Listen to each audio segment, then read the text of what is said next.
Bad drivers and rule breakers beware. The Queensland government is on a life-saving campaign. With 1988 shocking death toll on the roads, our worst for 6 years, the government is determined to reverse the trend with every weapon at its disposal. Random breath testing has been very successful. As well as that, we're looking at revamping the points demerit system to give greater emphasis to life-threatening behaviours and, of course, our normal road safety education program. Random breath testing, introduced last December, is proving a lifesaver. Good morning, sir. My name is Constable May from the Jerusalem Traffic Branch. I'm just doing random breath testing here. Road deaths this year are down more than 20% compared with the same time in 1988. There were 5 deaths over Easter in Queensland. That's less than half last Easter's toll. In 1988, a driver or bike rider with a blood alcohol reading over 0.15 was 25 times more likely to crash than a sober driver. So this year, $1.7 million has been allocated for random breath testing. It's a major police priority.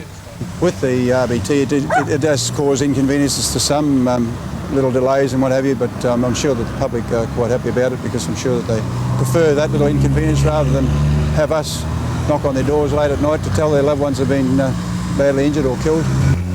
The figures show the chance of being pulled over for a roadside breath test is making drinkers think again before driving.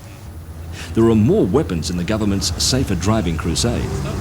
Failure to use seat belts had a tragic impact on the death rate last year. So for 1989, the Transport Department has campaigned to make sure everybody's buckled. There'll soon be even more reasons to heed that advice. Cabinet is considering a 3-point penalty for drivers not using seatbelts or allowing their passengers, whether adults or children, to travel unrestrained.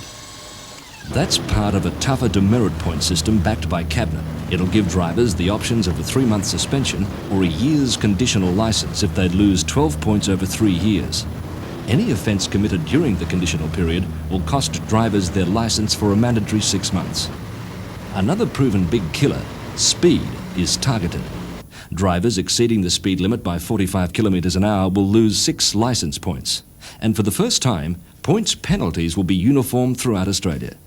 The effectiveness of cameras at intersections to catch red light runners is being examined. And the government is also looking at reducing speed limits and doubling penalties near schools to protect our children from suburban speedsters. Well, you can't put a price on human life, and what we're trying to do is save lives. That's what it's all about.